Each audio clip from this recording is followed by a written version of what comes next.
another year, another Sixers season farewell without even reaching the second round this time, guys. Welcome back to the Phaithful Phanatics show, live here on DSM-Media's Philadelphia YouTube and Twitter channels. If you are new to the channel, first and foremost, make sure to do us a favor. Head on over to the YouTube channel specifically. It is the best spot to get your thoughts, comments, and questions pulled up here on the screen with us. I'm one half of your host this morning, Dylan Davis. To my right, my faithful co-host, Scotty.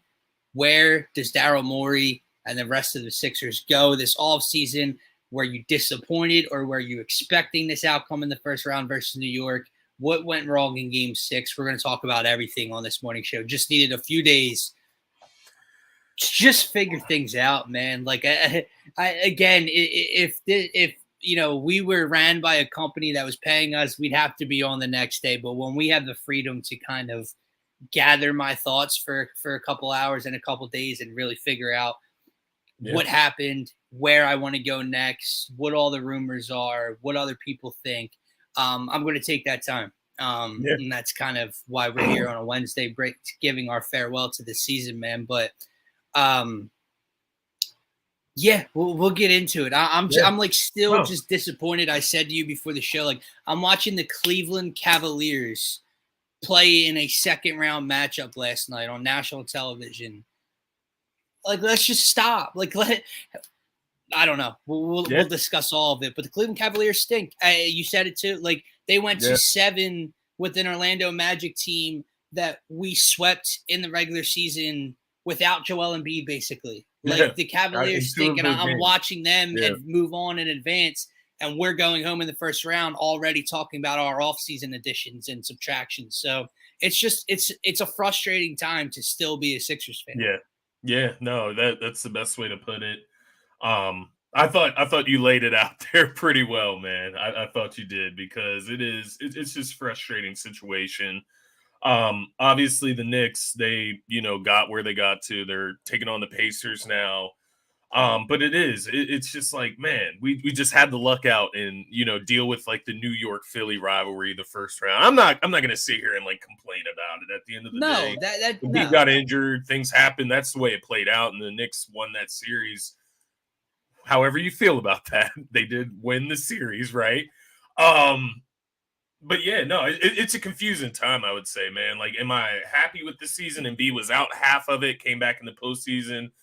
Did they overachieve? Did they underachieve? I think grand scheme, they definitely underachieved. We know that. Like, for sure.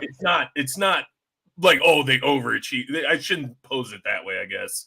But it is just when you take into the account of the injury that Embiid picked up in the regular season, right? Getting to the postseason, getting where they got, playing a tough series against a New York team that I would argue is the second to third best team in the East. Like, they're up there. They're right behind Boston. And that's me talking about the Sixers. I would put the Sixers up there in the top 3 as well. Yeah. You could talk about the Pacers, I guess. I don't know. It's so confusing because, like, the Pacers did beat the Bucks. The Bucks didn't have Giannis. They didn't have Dame for a game. So the Pacers advanced. Did they really deserve to advance? That's the frustrating part. Are they the better team than the Bucks? That's where the injury and the seeding and avoiding the play-in all came into play. They weren't able to do so in the final weekend, and this is kind of where we end up. Now, again, you should go out there and take care of business regardless. If you were the team we thought they were, they were not. They struggle from game to game with different things, whether that be a lack of help from the bench, whether it be a lack of a third option, whether Embiid struggles, whether Maxey struggles. They were all over the place throughout the 6 games, man. Although, let's just call it what it was. It was a great basketball series. Like, officiating aside, we could talk about that. The series came down to a 1-point differential. Yeah. Like, that's incredible. Every game outside of game 1, or outside game 1, they beat us by 7, I believe. Game 3, we beat them by 11 or 12. And then every other game was like 4 or 5 points, 2 points, max. 3 points. So it was a great series, but it was no doubt frustrating, disappointing. But I guess to your point about how, just people are feeling the day after and now about 5 or 6 days later was it more expected this year? Do you know what I mean? Like, instead of previous years, right? Like, the injuries, you know the pieces on the roster, you know the seeding, you know the comp. Like it felt almost like people were expecting them not we to knew advance, that it could even happen. though we were rooting for them. Yeah, It wasn't one of those knockout first round series where we know the Sixers are moving forward. We knew it could happen. I think me and you, we were a lot more confident, and I'm not going to sit here and backtrack on that. I think the Sixers should have beat the New York Knicks. I agree. I think there's a lot of things that could have played out differently that could have ended up in the Sixers beating the New York Knicks. So I'm not like walking that back by any means. I think the Sixers are the better team than the New York Knicks. I'll die on that hill. But the Knicks, they did what they had to do with whatever you want to say about the series and the officiating and how everything went. They did what they had to do, right, to get into the next round, and they took care of business. But I will die on that hill that the Sixers should have beat that team. Like, I will die on that hill. I don't care. I know it does not matter at all. I understand that. I'm not an idiot. But I will die on that hill that the Sixers were a more talented team, the better team than that New York Knicks squad. And there's a lot of caveats in it. There's a lot of, disappearing acts. Tobias Harris has 0 points in Game 6. Story of his career in Philly, right? Like the perfect storybook ending for Tobias Harris. Tobias Harris's career in Philadelphia, a 0 point Game 6 to get us 29 minutes, 2 shots, 0 points. After we praised him for a very, very good Game 5, the best game, of the postseason and in quite some time that he had. 19 points, very efficient shooting, double-digit rebounds, like was all over the place on the floor.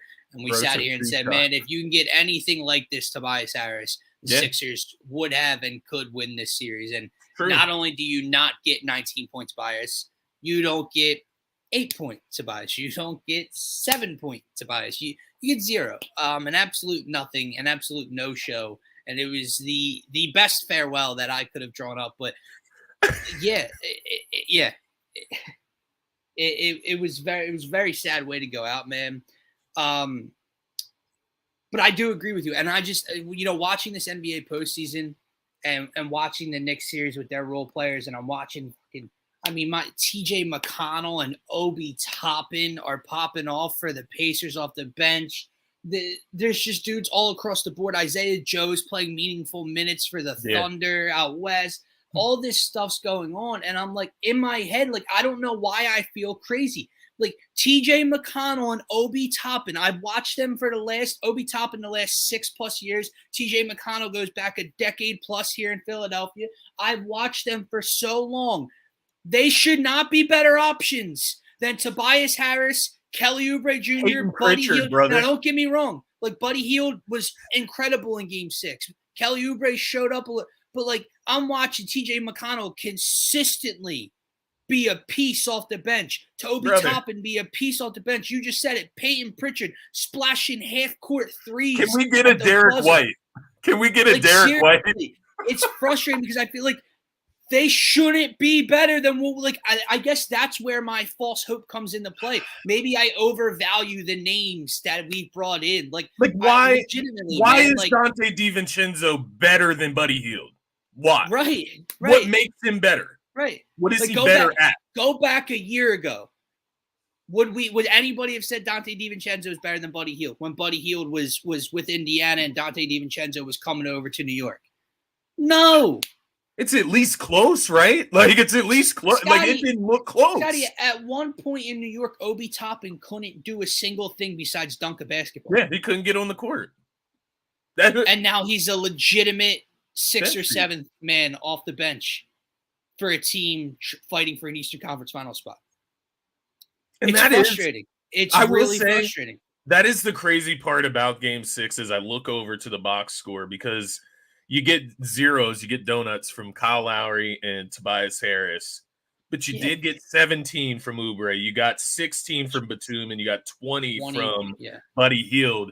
But then you get nothing else from everybody outside of Maxey and Embiid, right? Like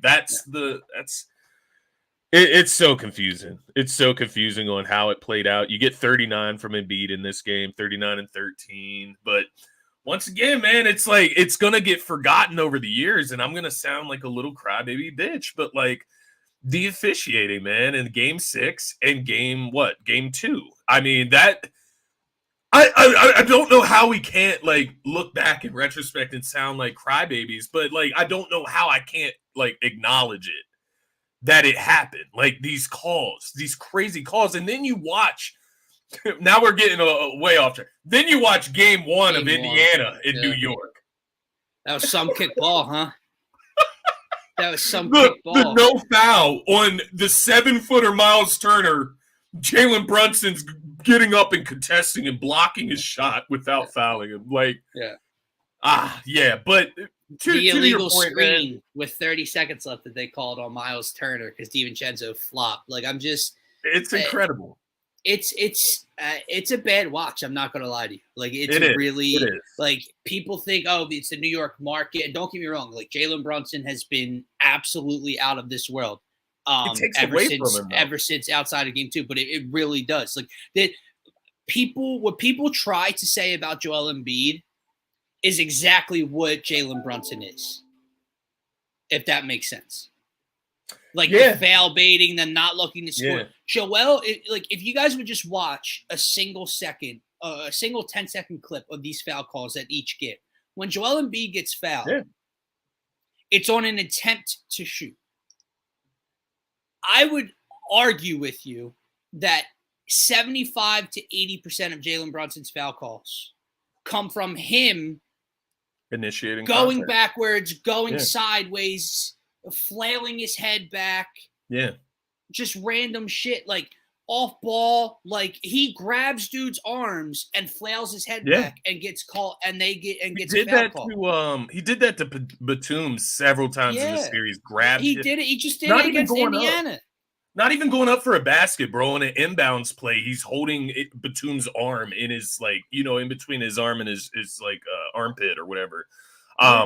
It's extremely frustrating because you're seeing like guys like Isaiah Hartenstein and like these just like off brands. Like, get out of here, man. Like, I feel it, and I will go back and I will say this: even with all of that considered, the Sixers still had opportunities to win the games that they lost. Like, that's the part that sucks the most. We haven't really talked about Game 6. We've just kind of talked about the disappointment of the season being over. Game 6 was one of the worst starts I could have ever imagined or thought of.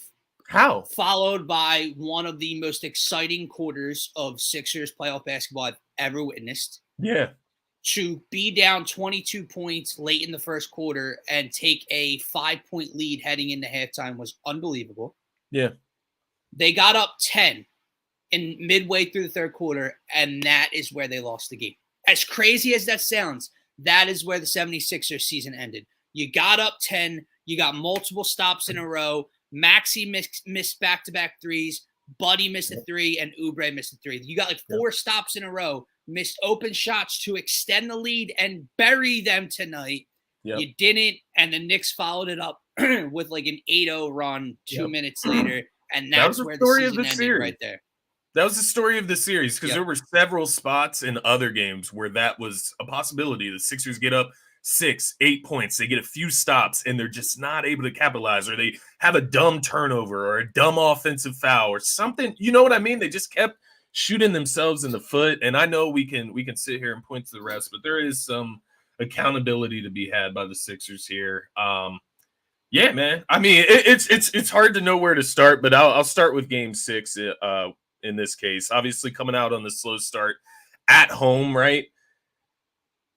Why do we have to have this slow start? Like, that's where I don't understand. You're coming off the big win in Game 5. Is Maxey just drained? Do you think that played something into Maxey's play? Like, was he just exhausted from Game 4? Is that, like, I'm giving excuses. We shouldn't be looking to give excuses. I'm not trying to do that. I'm just curious.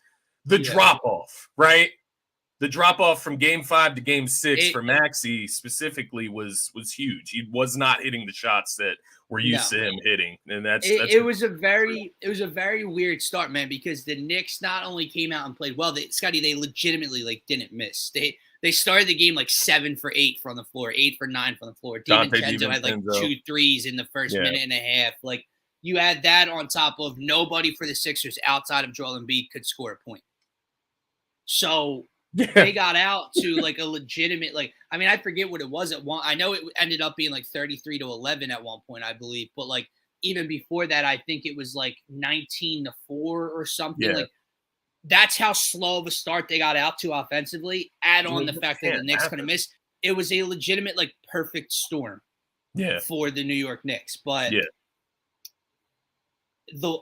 I agree. I don't know if it wasn't energy. It was the most, I guess, Sixers fan base we've had in the Wells Fargo Center in the series. Yeah, you can't complain about that. Jumping from the tip. You guys knew what was at stake. You should have been ready to go, and they weren't. But the bottom line is they got themselves back in the game. They dusted themselves off.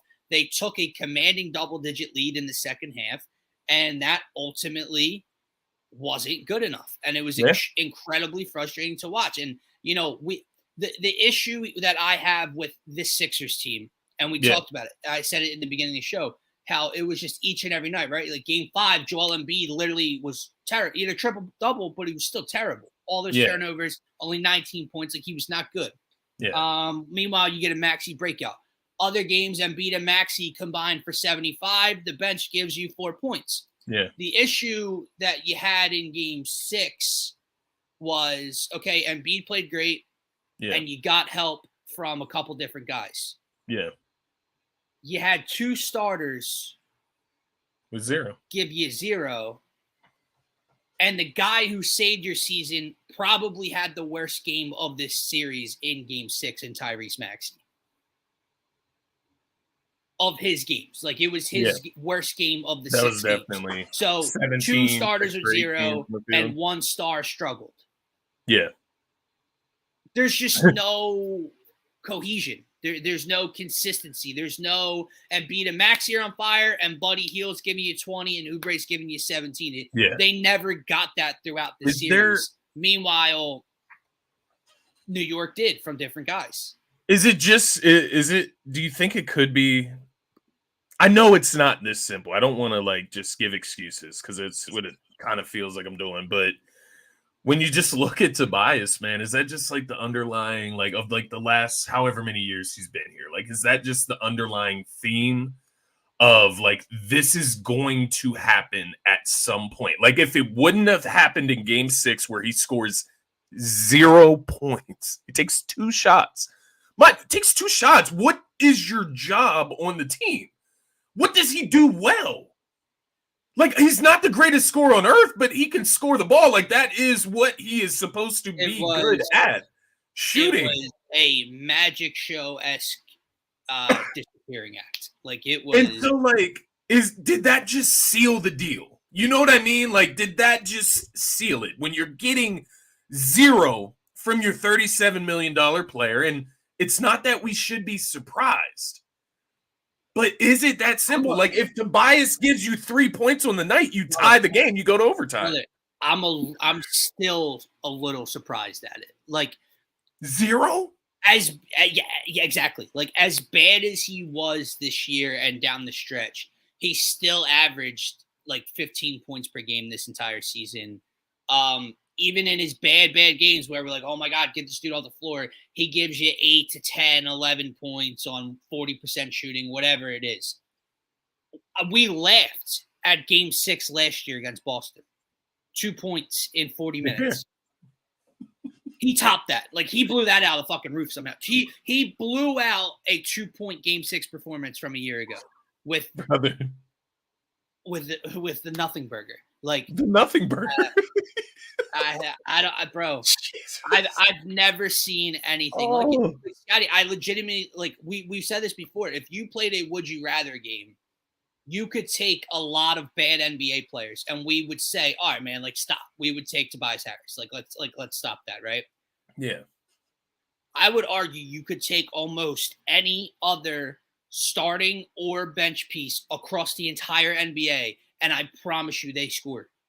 Yeah. I promise you they get you a bucket or 2. You could throw like a center out there beside Embiid. Not to mention the frustrating part is not only did you have 1 0 burger, you had another.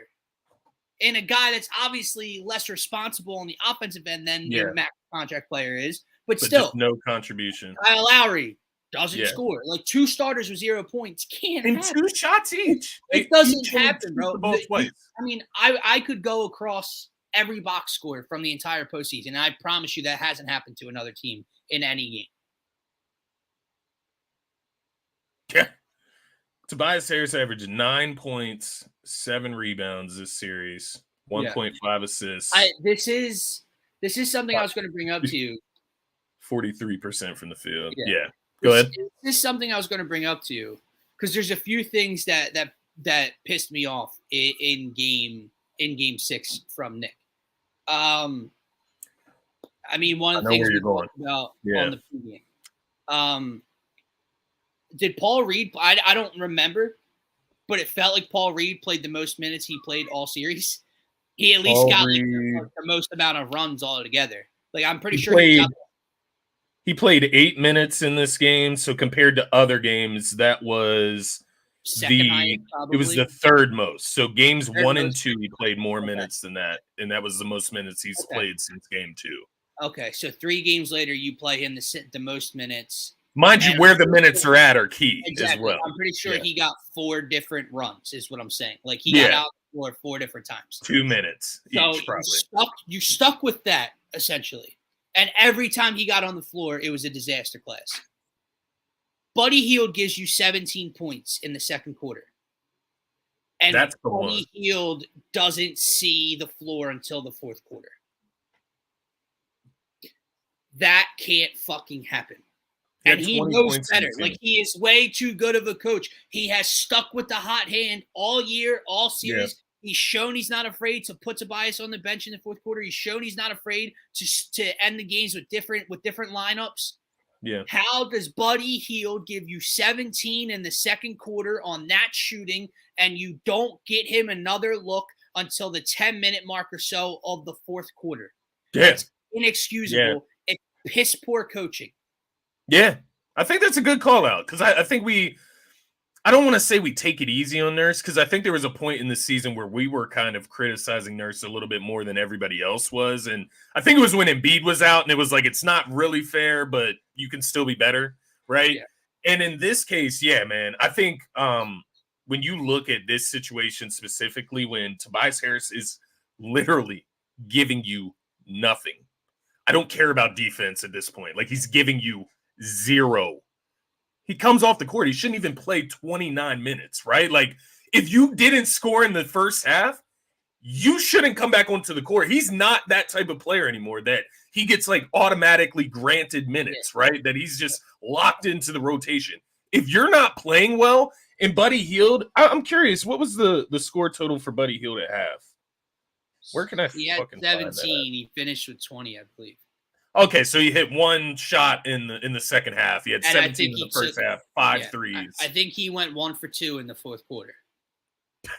And doesn't see the court until the fourth quarter. Yeah, that's a problem. And I thought even, listening to Daryl Morey's exit press conference, I thought even the way he talked about Buddy Hield was a little disappointing from my perspective, just from what I saw from Buddy Hield in that game. Like, he showed you in that game what he was brought here for. I know it didn't come to fruition in other games in the series, but he stopped getting opportunities in game 3 and 4. He didn't play.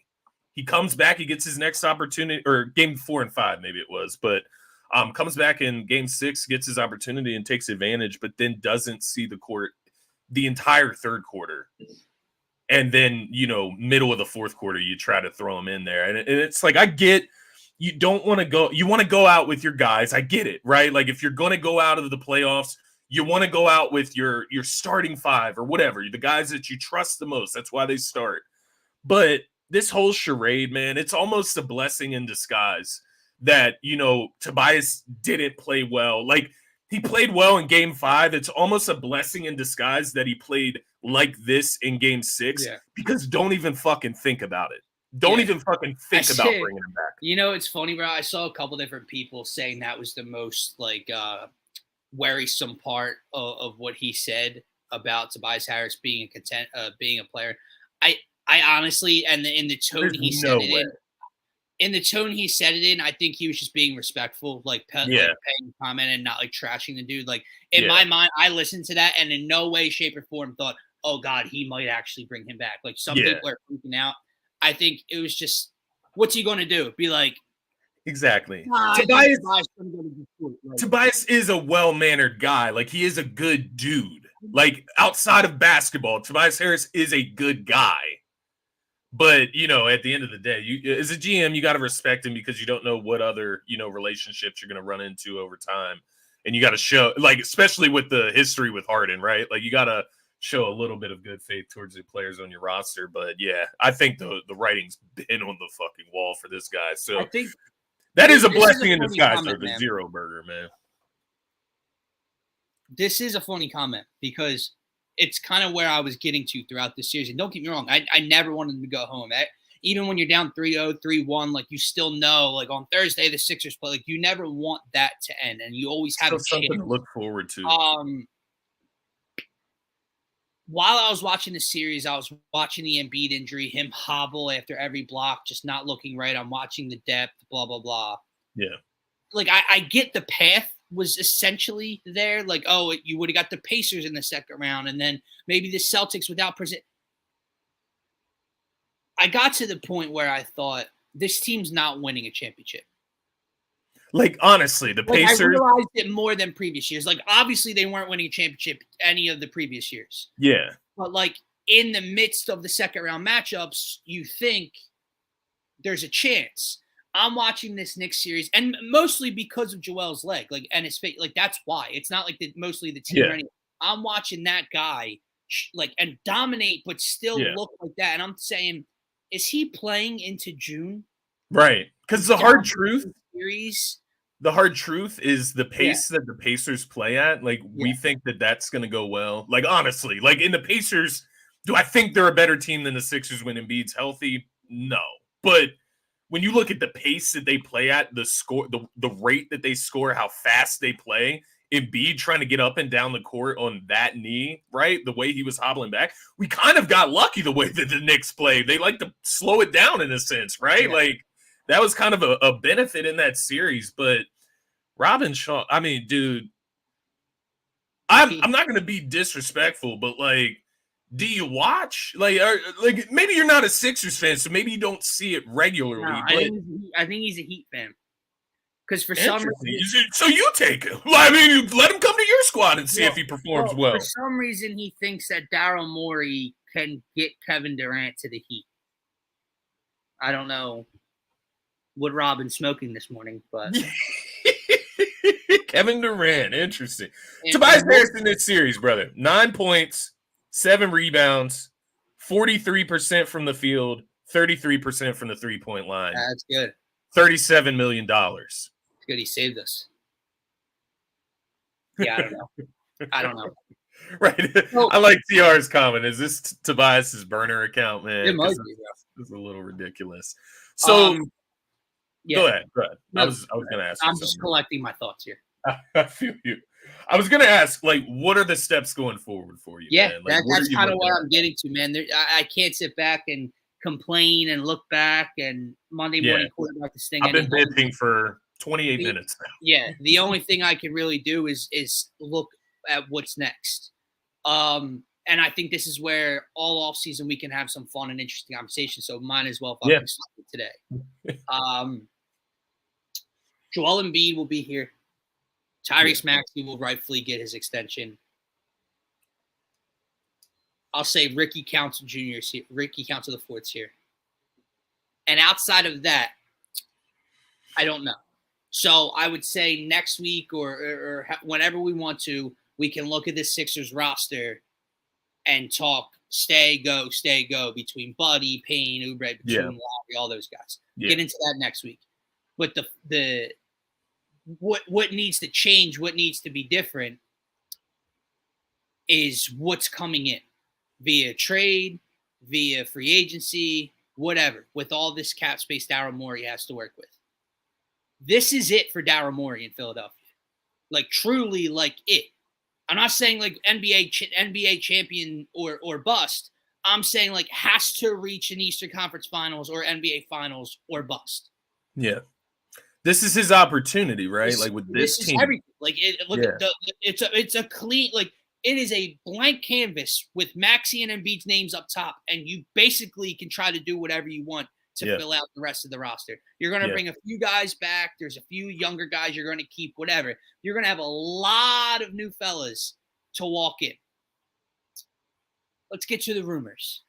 Yeah. Paul George, Jimmy Butler. I saw Brian Windhorst mention Brandon Ingram. I'm not going to lie to you. I have almost no Looks like a lot of the same of excitement what we surrounding that at all. Like, Brandon Ingram, long wing, can score. I get the Pelicans as a team weren't going to beat OKC, but he literally just disappeared in the playoffs. Like, got It's a benched. lot. It's a lot of what we've seen, man. And I don't know, like, I don't see a world in which Brandon Ingram comes in and is like the missing guy between Is Tobias Harris again? Like these are he's a things better you have to version of think Tobias of. Harris, but sure. He is better, yeah, for sure. I'm playing him a little bit. The other one. Yeah. Paul George. Where are you at with this? To me. It's so interesting to me. Is it the smart business decision to give Paul George a max contract? Right. No. It's surely not. The age, the injury concern, next to Joel. No, it's not smart to handicap yourself to Paul George for 4 years with all that money guaranteed. But the fan in me, putting aside the money, wiping aside the contract. I know it's hard to do when we talk about not our money. But putting that aside, I'm in. Like, out of all the options out there, him or Jimmy Butler. I mean, I guess I would take Jimmy Butler over Paul George at this point. It's a little weirder in a sense. But, I mean, a down year for Paul George is almost 23 points per game. Yeah. As basically a third option with the Clippers. Yeah. And I think, there is part of me, like there's the GM part of me that's like, nah, this isn't good for business. It's a bad business decision to give this kid a 4-year max deal. It is. But then the other side of it, just like the basketball appreciating part of me, is that I do feel this, Chris. I really do. I do. I don't know about that. If he's just asked to do the Tobias role, I feel like he would excel in it compared to Tobias. Spotting up from the 3-point line. Just sit at the 3-point line and be willing to take shots and hit them, right? What was his shooting percentage this year? I'm curious. I'll look it up. In the postseason. But just looking at it from that perspective, it's like put him in the Tobias role. And what does that look like? He's a much better defender. He's lengthier, right? He's a lot more athletic. Yeah. He shoots the ball better. He's a much better shooter. He's a much better scorer in general. He's a better player in general. like if we're being honest. So Scotty. I don't know, man. It's tough. The only concern is injury. That's the only concern. But that goes across the board. That's Embiid too. Can I say one thing though? Yeah. Why are people? This is almost. It's not the same extent of Saquon, because Saquon plays much more than previous years for Paul George. But why are we having this conversation this year when it comes to Paul George? Paul George just played 74 games in the regular season out of 82. Yeah. And then played in the postseason. He averaged about 34 minutes a game, 23 points per game on 47% from the floor, 41.3% from deep, 5.2 boards, 3.5 assists, and a steal and a half per game. That's a down year for Paul George. Let's call it what it is, a dysfunctional year for the Clippers. Yeah, no Kawhi in the playoffs either, right? Yeah. Like he played like 1 or 2 games in that series. So and the reason I bring that up is because Paul George wouldn't be coming here to be 1A or 1B. No. Like he's coming here to be number 3. Like he's not even above max. But with the ceiling of above max of being a number 1, right? Like there could be a night against the Boston Celtics where Paul George gives you 33. Like let's just call it what it is. Yeah. So like that's what I'm looking for. A guy at this point of his career, he just took a back seat with with the Clippers. He's kind of done it his whole career. Like, Scotty, if we're being honest, when he left Indiana, Paul George has done nothing but play next to other superstars. Like, he's played next to other ball dominant guys, so he knows how to play off ball and score. If Paul George gave us 19 and a half points, 7 rebounds, 5 assists on 84% from the line, 41% from the field, 37% from the three-point line, do we win this series against the Knicks? Take Tobias out and put Paul George in. Do we win the series? Another 20-point scorer? Yeah. He had one game where he had 7 points. That was game, 3? And I think he was – I don't know. That was a weird game. I remember him being on the bench with Kawhi. It was weird. 3. Yeah. But exactly. I don't know. I get it. If it was my money, then hell no, right? If it's my money, hell no. But it's not. It's the Sixers' money, and they need to do something. And this seems like the most viable answer, honestly. I think that's the biggest part, is that it's the most. I think you just learned this with Joel and Maxey on their different nights of exploding. Right now, 1 and 2 is irrelevant right now because one of them can get you 50 on a given night and pull you to victory. Whoever the third option, whoever gets less shot, I don't think that's a balanced thing. I don't think that's an equation where every night Joel gets this, Maxey gets this, PG gets this. Like I said, there's going to be nights if he comes here that Paul George drops 30-plus points and has the most shots on the Sixers team. Yeah. I don't know. And I listen, we've gone through this where we try to bring in the stars, and I get it hasn't worked in the past. But I just love all the people screaming from the mountaintops no to this. And if you're screaming for the money, I can't argue with you. Like I said, it's probably not a good business decision. Yeah. But you guys are over-examining what you think Paul George is right now. Yeah. And I think 23 points per game on 43% or 41% from the three-point line. That's a bad year for Paul George with 74 games played. And I think, like, when you're looking at it, you also just have to accept, like, this is what you have to do in the NBA, right? You have to give out money to get talent in. And when you look at what the Sixers need to do this offseason, that's just one of the steps, right? Like, if you're able to get a Paul George, or if you want to say Jimmy Butler, right, for another example, one, you're going to have to give up draft compensation at least to get Jimmy Butler. So you're going to have to trade something, which depletes you a little bit, right? When you could go out and sign Paul George, just sign him as a free agent. You don't have to give anything up to do that aside from money. And then you use those draft picks, that draft compensation that you built up, to go add a Derek White, right? It sounds crazy because what Derek White has turned into since he got to Boston. But that's the other side of this conversation, is that Paul George is just the first step. Like, another star, another great player beside Maxey and Embiid is just the first step. Yep. Like Boston, like you said, or like Gent said, they have 5 guys that can step up and give you 30 on a given night. Like, Derek White can do that. They went out and they got Drew Holiday. They got Kristaps Porzingis.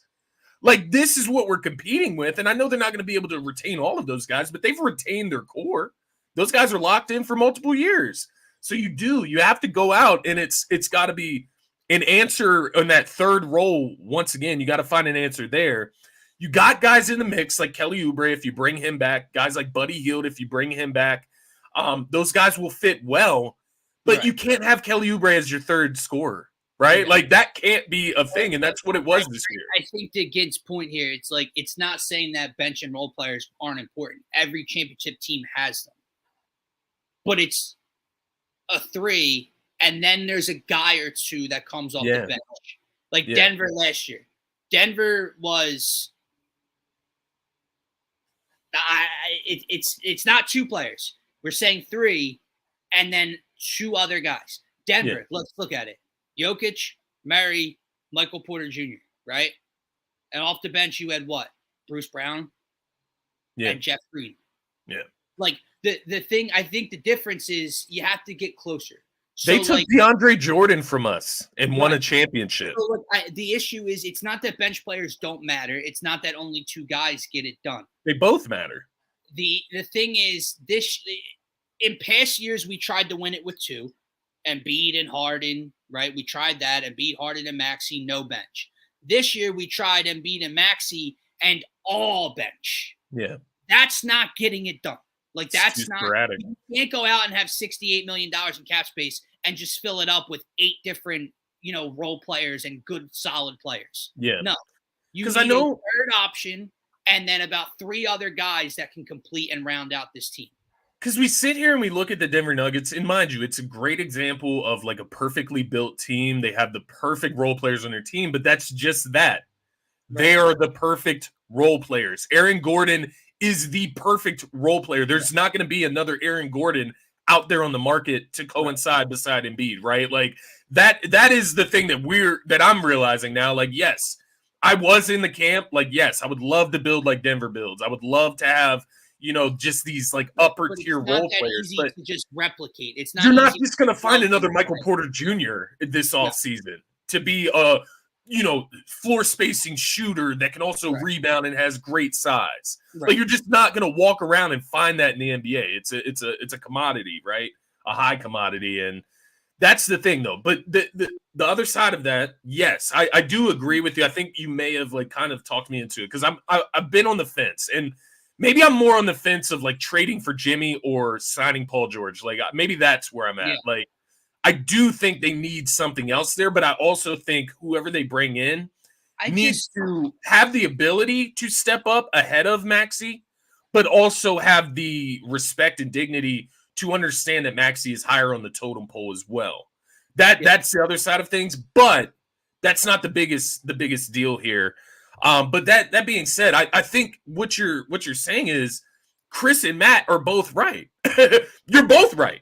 We need to address this team in multiple facets. We got to find the right bench pieces, and we do need to find a third scoring star. Like not this upper level all NBA team number 1 star, all NBA team 2 star, Paul George, a guy that can give you 20, give you help elsewhere and rebounding and assists, right? Yeah, I think this is your chance, and I think you kind of hinted at it earlier. I thought the way you phrased it, it's like this is Daryl Morey's chance to turn this team into what he wants it to look like. He has not had that opportunity since he's gotten here. With all the expiring contracts on this team, Daryl Morey has the chance to build this team the way he would like to see it built. And I'm curious to see what that looks like, but I do think you could argue, like, if you feel like Derek White is like a star, like you can argue with the way he's played in the postseason. If you feel that way, you could say that the Sixers need to add 2 players of that caliber. I don't know what to tell you. I don't think like bringing in who are some role players that are even let's take let me get the free agent list pulled up. He brought up a couple guys he would target here. And I'm not saying that I wouldn't take some of these guys. Kyle Anderson, no, I don't want that guy on my team, man. Right. But I don't know. Hartenstein's interesting. Obviously, we just watched him cook us, but yeah. So, man, right. We booed DeAndre Jordan out of the building. Like, there's guys like I don't know, but that's not winning you a title just by doing that. That's the point. But again, if you want to get this comparison, and this is where I think Philly sports fans that don't watch and maybe just tune in for the NBA Finals last year, because that's where Jimmy's been recently. And don't get me wrong, if you want to argue Jimmy's more clutch, we've seen playoff Jimmy turn into some crazy performances, 2 of the last 3 or 4 years. Paul George and Jimmy Butler came into the league a year different. Paul George is 1 year older than Jimmy Butler. Yeah. Paul George has played in 53 more games than Jimmy Butler. Recently, Paul George played in 74 games last year. Jimmy Butler played in 60. Jimmy Butler's played in 60, 64, 57, 52, 58, 55. Like, Jimmy Butler's injury concerns are just as real. And this year for Jimmy Butler was 20.8 points per game. Last year, which was the year he led them to the finals, 22.9. What did I just say Paul George averaged this year? 22.6. The year before that, 23.8. 41% from like I just don't get the obsession and they're the same age practically. Let me ask you this. The same amount of injury concerns, and their numbers are nearly identical. But one guy you get told to throw in the fucking garbage can, and the other guy you're dying to have back. Let me ask you this. Don't watch basketball. Why would the Miami Heat trade him to us? Like, why would they work with us? Like, let's help the Sixers out and give them the guy that they want. Like, why would they do that if they're competing for a championship? I get it if you have a guy like Donovan Mitchell or a guy like you feel like future-wise is going to be a better player than Jimmy Butler going forward, but like, come on, they're going to do us a favor? If I know Jimmy does not like Pat Riley's comments, regardless if they're correct or not. That is fair. I think, and when Windhorst says something, like, you do kind of listen. So when he says things are going on down there, yeah.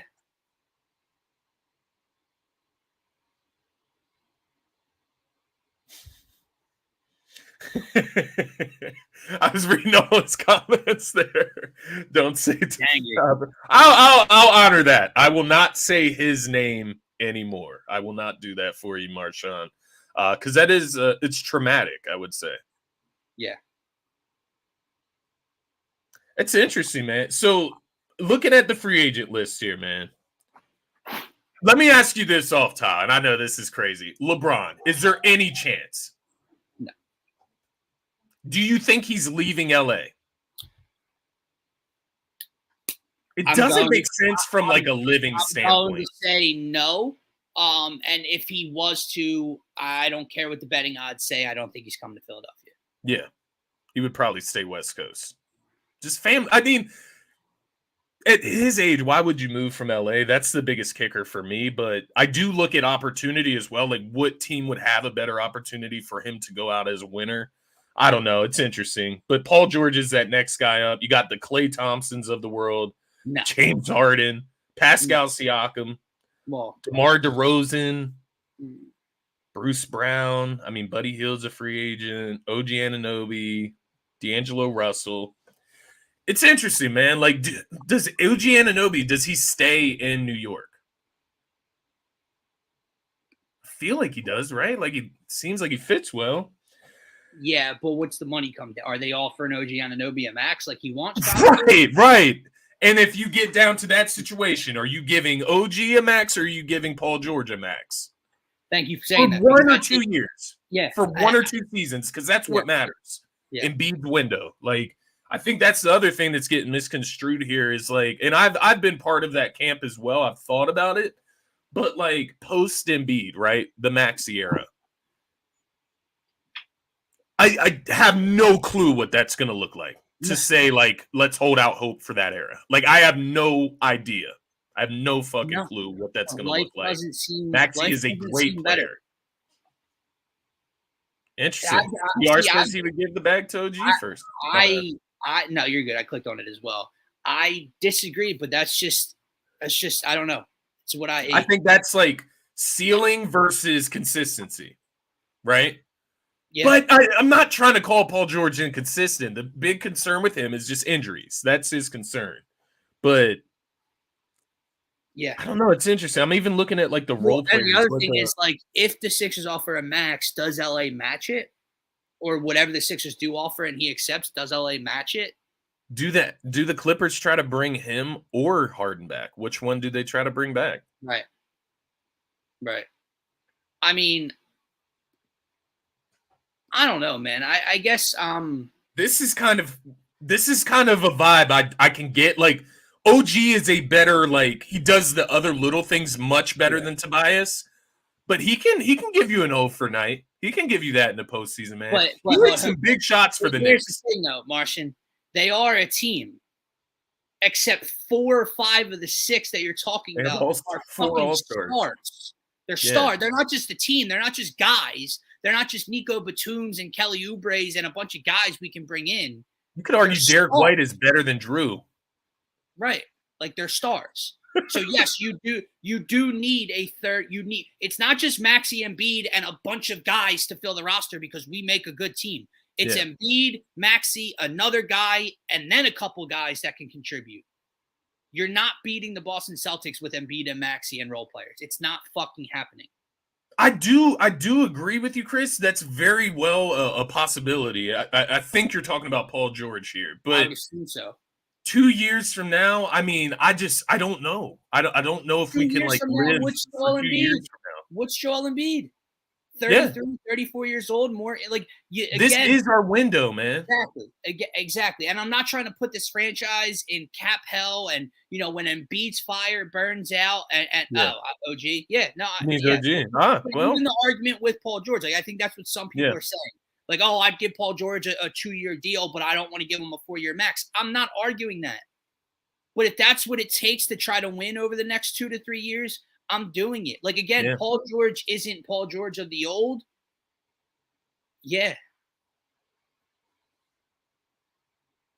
But that's essentially where Yeah. they're at. Like, there is no time to build through the draft, or like they are buying a ring at this point. Yeah. And he doesn't have time for 3 to 4 to 5 years down the line for a top. And they have no top draft picks. They're always a playoff team. They're normally a second round team. They're in the 20s. They have no top picks. So like they are hitting the free agency and trade market to try to win this title. That's why you do it.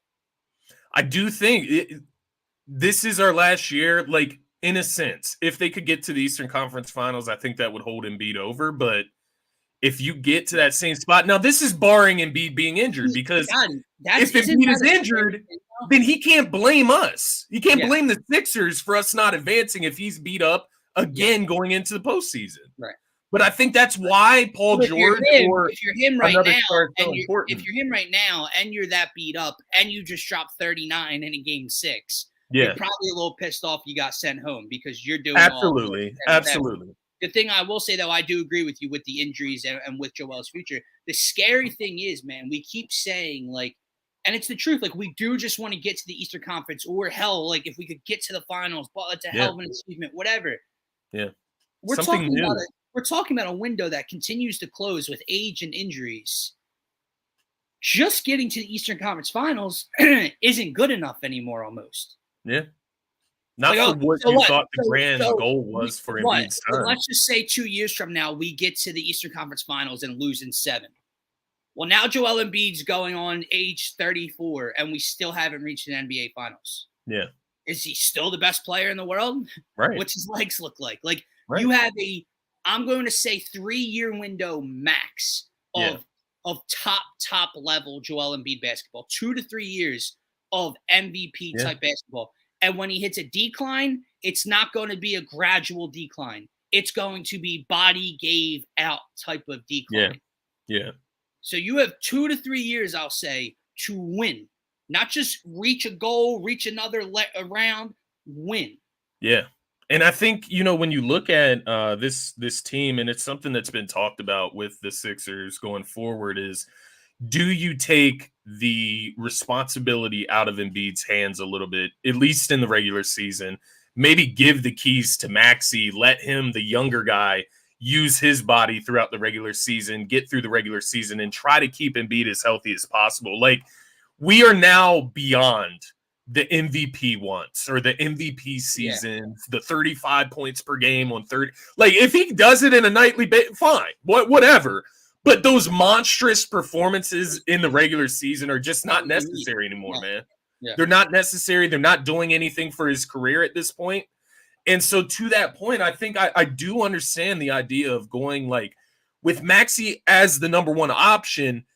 It's 1A and 1B, and it's not to undermine Embiid by any means. It's more to preserve him, right? And also build Maxey's confidence. He's a young player. Let him find himself even more. But I think bringing in a Paul George as well takes that stress off Embiid. Maybe you do next season, whether we love it or not.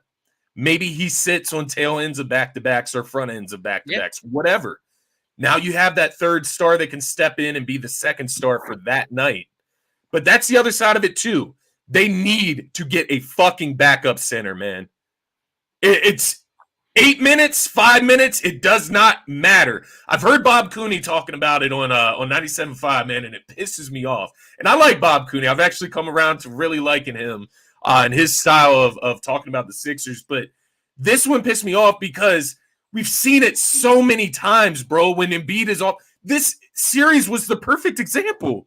When he's off the court, the Sixers lose. Yeah. Paul Reed is not the answer. I don't care if it's 5 minutes, 4 minutes, 2 minutes in a postseason game.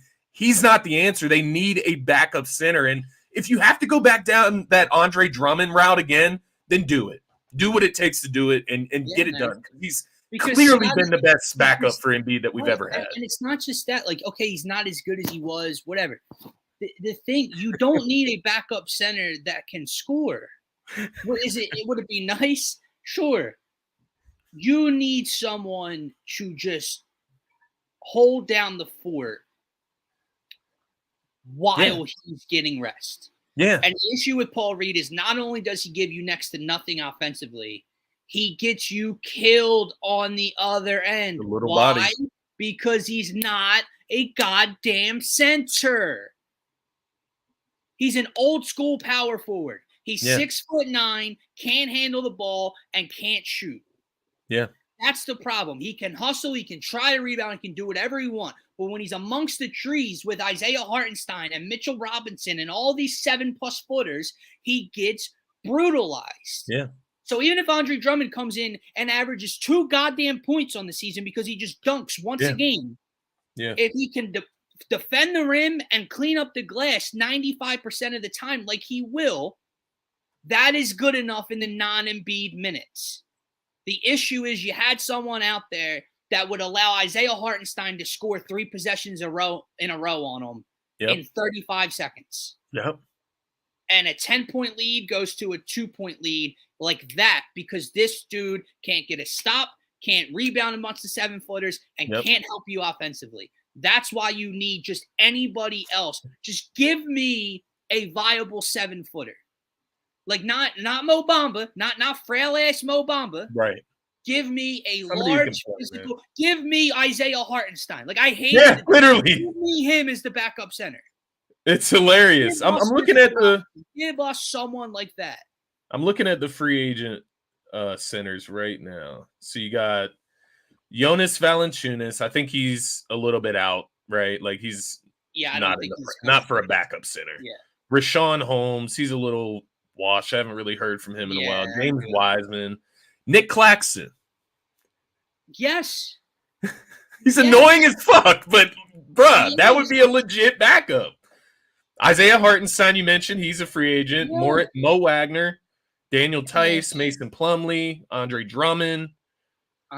Yes. Mason Plumlee, Scotty, I would say yes to Mason Plumlee. Yeah, bro. Physical rebound, defense. Yeah. I do agree, Marshawn. Claxton is probably a lot of money. Scotty, that's where I come in, right?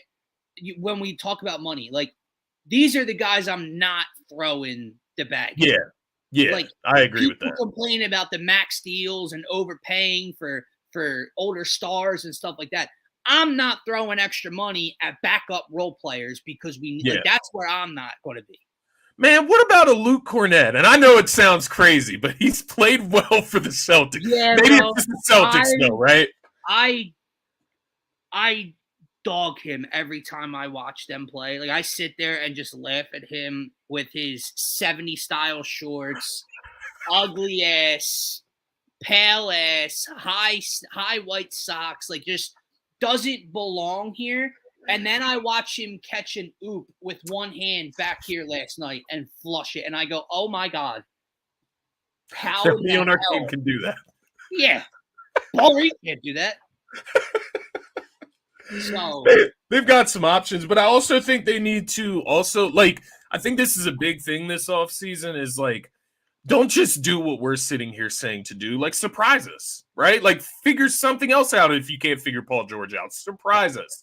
It doesn't have to be everything that's in the headline. It feels like we just always go down like the typical route, right? Yeah. Like, there's routes that we are aware of that will work. But do something, right? So if these rumors are out there, right, but it doesn't go our way. Let's just say we offer something to Paul George, but the Clippers match and he goes back to LA, and then Jimmy gets traded somewhere else, or they're not trading him, and whatever happens, and the 2 to 3 major headlines. Jimmy gets traded to New York. You can't just turn around and say, we tried, and bring in a bunch of other guys. Right. You need to find that other piece. if those headlines aren't there.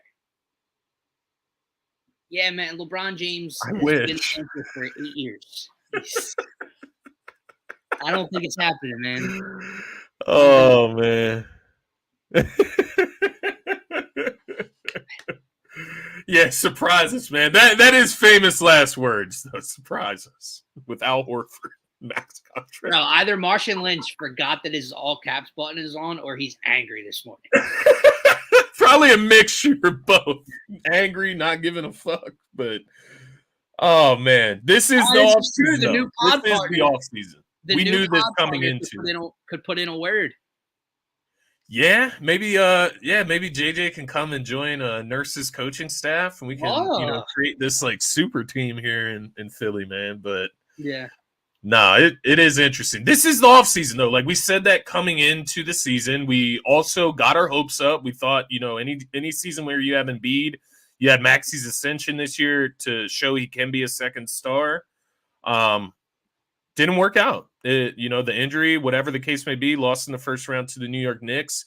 But this was always the offseason we knew was coming, right? The Tobias Harris contract off the books. Right. And that right, like even before the year, bro, there were people saying to punt on the season because of this offseason. Yeah. And we sat here and goes, man, I can't just punt on a season. Well, now that's over. Like whether you punted or you didn't, this season's over. Now this is the offseason that has to live up to the hype, to the expectations that can fix this team into a winner. As bad as he might have been in Game 6, like Gint was talking about, he made some mistakes. Nick Nurse is a championship caliber coach for this team. Yeah. Joel and Maxey, I think, showed. Remember, there were questions like, well, why can't Maxey score 25 next to Joel? He does it on the night shot. That's gone. Like, they are stars together. Yeah. Go figure out the rest of the puzzle. Yeah. And I think another gift of grace, I guess I could give to Nick Nurse, is that look at how many moving parts he dealt with this season. Like, he had zero time to get these guys integrated with Embiid this season, right? And I know these are all excuses, right? We went through this with the Eagles and their downfall last year, whatever. These are excuses, and there is no excuses when it comes to losing, but a ton of moving pieces. You traded, half your team before the deadline, brought in 3 new players that all needed to play in the rotation. There's excuses and there's explanations. Yeah, that's a good way to put it. They're explanations. Yeah. Like, Marcus Morris is here 1 minute hitting game-winning threes, and then Marcus Morris is gone. Like, it's just so Robert Covington comes over, is a role player. Robert Covington doesn't play the rest of the year. DeAnthony Melton's a key starter. DeAnthony Melton doesn't play the rest of the year. Buddy Hield comes over, doesn't get to play with Joel for 2 months. Like, just all these different things you're trying to figure out. Kyle Lowry comes over with a month and a half left in the season. Like, there's just a lot that they had to figure out. And again, it's why he has to nail this offseason, Scotty, because this was another year of a lot of in-season work. Yeah. Now the offseason, that way. Have the training camp, have everything right, and need that one move at the deadline or so that really, really does it. Not the one move like, oh, Buddy Hield, so one move. Like that one bench move or something that seals the deal for this team. That's where they have to be.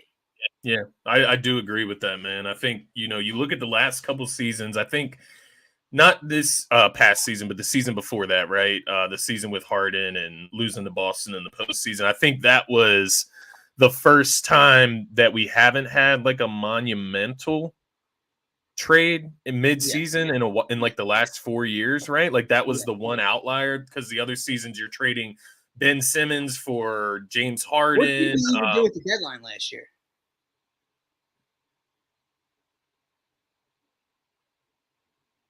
Trying to think. I'm trying to remember like who played in the postseason that like we picked up that we would have needed. It was Tobias Harden, Maxey. Oh, the Jaden McDaniels trade. Jaden McDaniels never amounted to anything, which So man. Yeah, that's exactly it, Marshawn. You're hitting the nail on the head, man. Derek White. That's the theme. I know they don't grow on trees, but if you can find that like fourth role player. And maybe it is Kelly Oubre. Maybe Oubre was just elevated into a role where he just shouldn't be a third star. He was the third scorer, right? Maybe him as a fourth scorer, a fifth scorer is Derek White, like in a sense. Not the they don't play the same, but right, he's not the 3-point shooter that Derek White is, but but maybe he can be that other scoring option. If your fourth option and Kelly Oubre Jr. averages 15 points a game, like that's nice. A-okay with me, man. Yeah, so, we'll see. It's gonna be an interesting offseason, man. If you had to bring back any amount of players, who are you sold on right now from this current team? From the current roster. So and we can do this officially, but we'll do a stay or go. But off the top of my dome, I would say Kelly. I'm going to stick with Buddy, bro. Like, would you say that Kelly depends on price? Would you say that, or is it just? Do you think it's going to be fine? I think they're all kind of price dependent. Do you think teams are going to be coveting Kelly Oubre? Do you think he's going to have a heavy market? Maybe, but I also wonder how much Kelly likes it here. The culture, he can win here, playing playoff basketball. I think Kelly. I do agree with Batum. Batum will be cheap, and I'm bringing Buddy back on a cheapish side deal. Like, not the money we were talking about paying Buddy Hield when he first came over and was playing well, but on the correct deal, I am bringing Buddy Hield back as a shooter on this team. And to be honest with you, he might start for me next year, depending on the roster. It might be Joel, Maxey, let's just say PG, Buddy Hield, and a power forward that we sign in free agency. A rebounder. And Kelly Oubre Jr. comes off the bench for you. That's the other thing that I would consider doing with Embiid next year, at least during the regular season, just to take a little bit of wear and tear off his body. Make him more of like a floor spacing big. Just in the regular season. When it gets down to the nitty-gritty, certainly put him down there on the post and let him do what he does. And he can operate there. It's not to say just have him standing out by the three-point line, but I think more of an identity of him getting more three-point shots up, not getting in the paint, getting his body beat up during the regular season. Because if you get a Nick in the postseason versus a Nick in the regular, you know what I mean? Like, it's just completely different.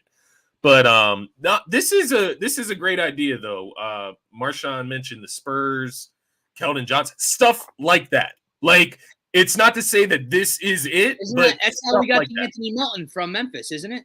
Yeah. Draft pick, first round pick, and Danny Green for him. The issue is I don't know what player we're going to have on the roster to trade the 16th pick for. Well, what the that is the pick, but the weird maybe part. It's the 16th and a second round pick, a future second or something like that. But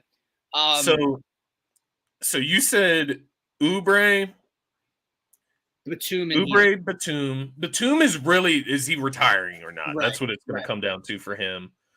Ricky Council is under He'll contract, so he'll be back. Robert Covington, probably not. He's beat up. He's old. Tobias Harris, obviously not. Kyle Lowry.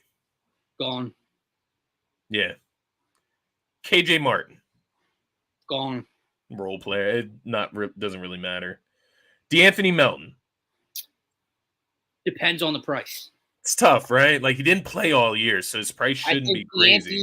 A healthy DeAnthony Melton coming off the bench on a cheap deal. Yeah. Yes. I don't need D Melton in my starting lineup anymore. I don't need him playing 70-plus games. I don't need him on any type of deal that hurts us. DeAnthony Melton, healthy off the bench. Campaign. If you could get him for a minimum, I would do it. Yeah. You know, like minimum contract, like a Pat Bev contract. I agree. I'm just thinking Joel and Maxey and Ricky are here. That's 3. Mm-hmm. If I'm already bringing back the 3, I say that's 6. I'm going to need more work done in the offseason than just a couple new tools. Like, I need a new team. Because we're not including Paul Reed in this combo, but right now he is coming back as of right now, right? Like, it's just not guaranteed. Yeah, I think the big thing for Paul Reed, I'm not against bringing him back. I mean, if you can trade him and get value, but if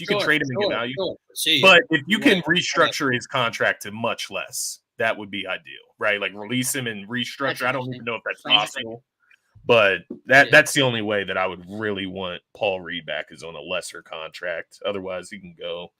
Contract doesn't matter to me. Role doesn't matter to me. I don't need him anywhere near this basketball team anymore. I can feel you on that. I honestly can. I don't need Nick having the urge to play him at all. I don't need any of it. Get Paul Reed out of the city.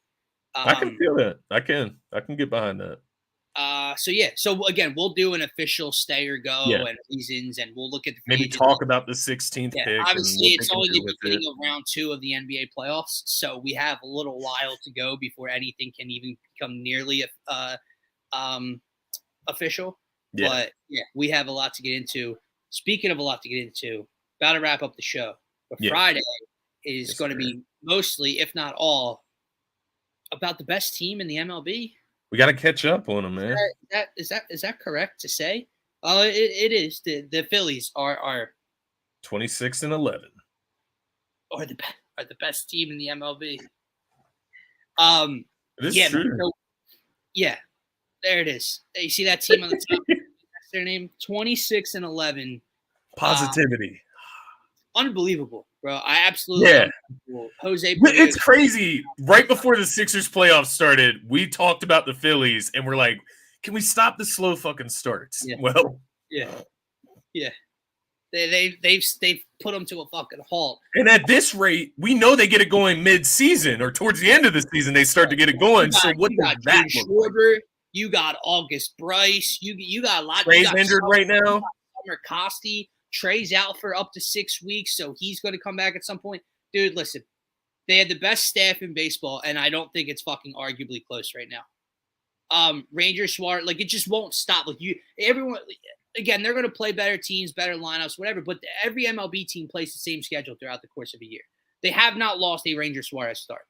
The dude has one of the top ERAs in the league. He's a Cy Young candidate. Zach Wheeler the other day into the 8th inning, just completely shut down the best pitcher in baseball right now. Aaron Nola, outside of opening weekend against the Atlanta Braves, has just been stellar. He hasn't been dominant. He hasn't been locked down 7-8 innings, 1 run, but he's been absolutely stellar. The one game good enough to be a third, right? Early, gave up nothing else through 6 innings. Aaron Nola locked in. Turnbull and Sanchez piggybacking last night, locked in. Jose Barrios, best ERA in baseball, comes to town. Grand slam. 10 runs on the Blue Jays. 11 straight home wins. The lineup is tapped in right now, and it really doesn't matter what lineup Rob Thompson throws out there.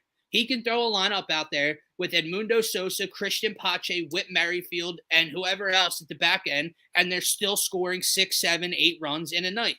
It doesn't matter if it's Christopher Sanchez or Zach Wheeler. The pitching's holding it down. The bullpen, you still have your questions about Sir Anthony Dominguez. Outside of that, Jose Alvarado, Jeff Hoffman, Matt Strom's been unbelievable this year.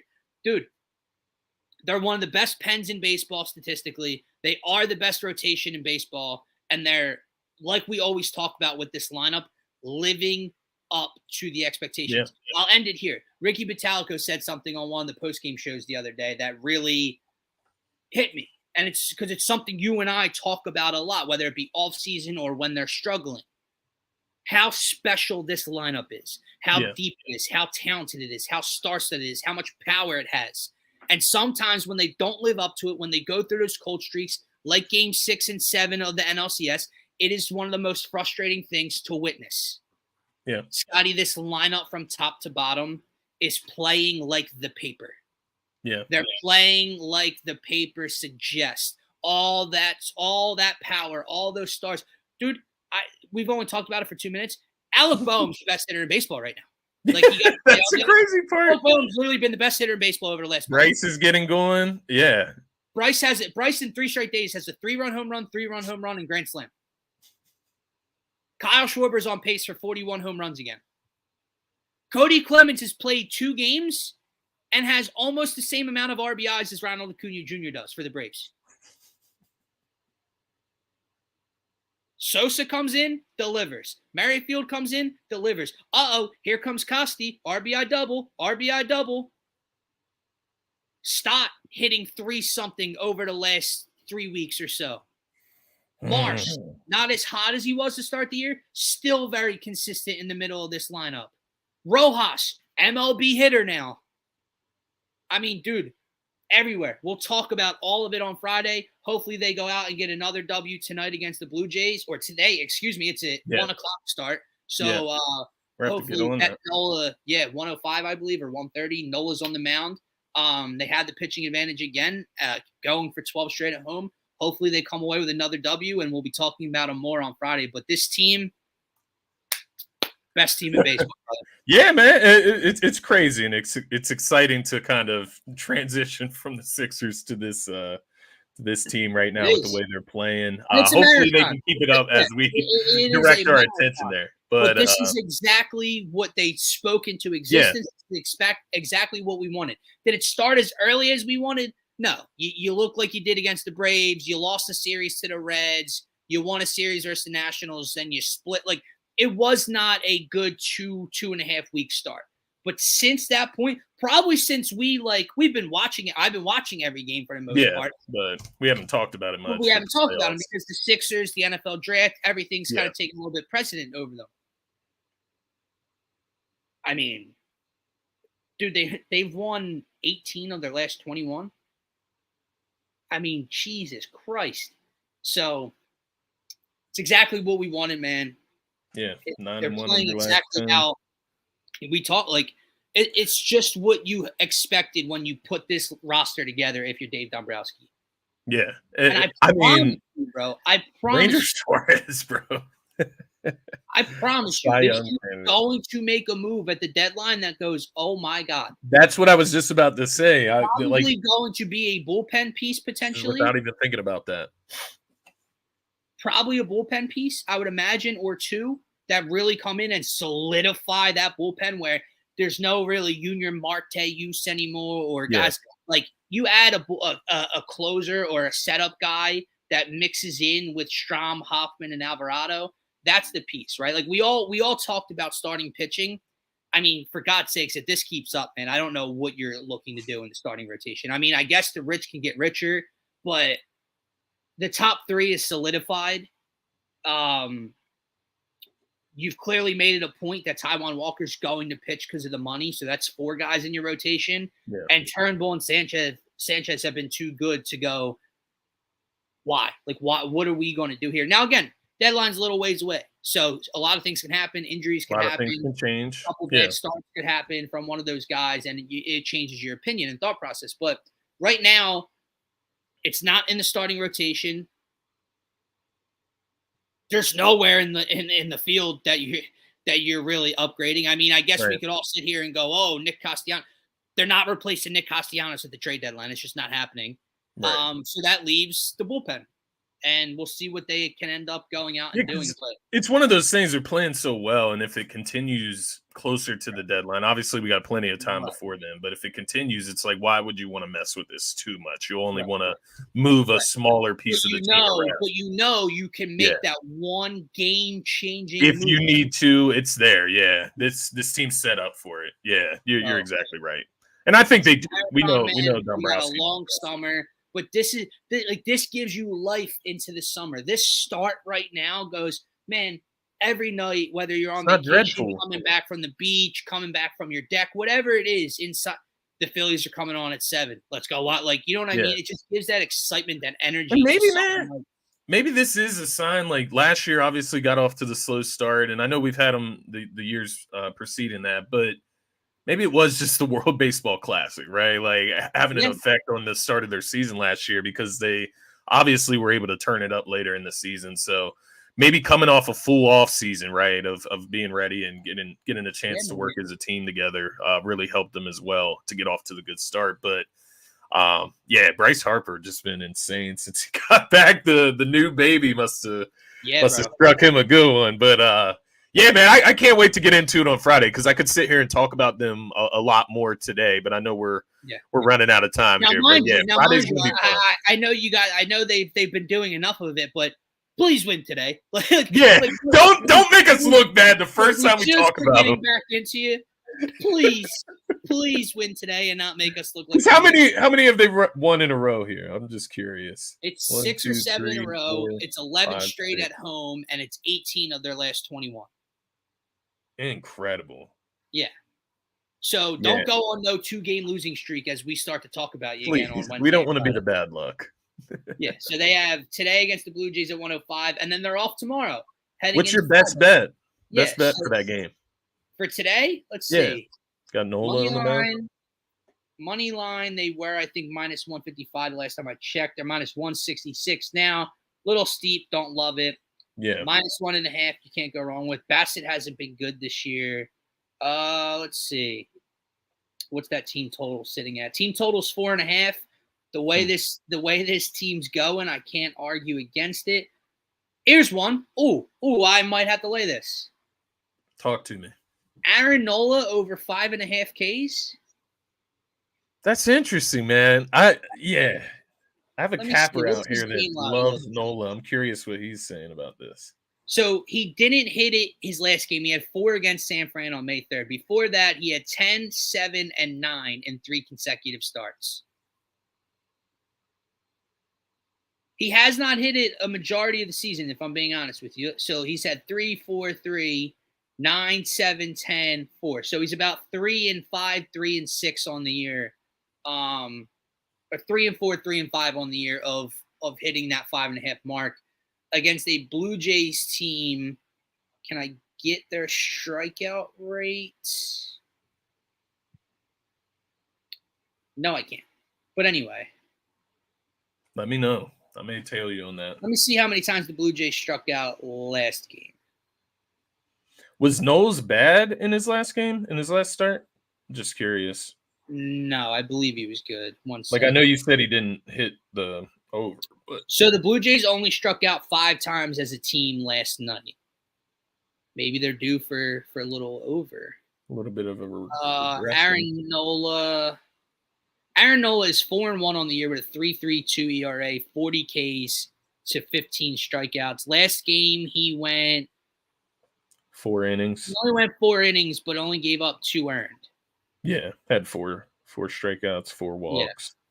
But that was 4 strikeouts, 4 innings, bro. He's due for a bounce back. He's due for about a 6 inning type of performance. Yeah. I like it. Let me know what you do there. If you lay it, I will lay it. There you go. Yeah, we get a little squad lay going here. Yeah. All right, guys. That's going to do it for this episode of the Phaithful Phanatics Show. As always, if you're watching on Twitter, do us a favor. Jump on over to the YouTube channel. It's the best spot for you to get your comments and questions pulled up with us and help our subscriber count go up. Please. Yes, we appreciate each and every one of you. For myself, for Scotty, we will be back Friday morning. Have a great rest of your day.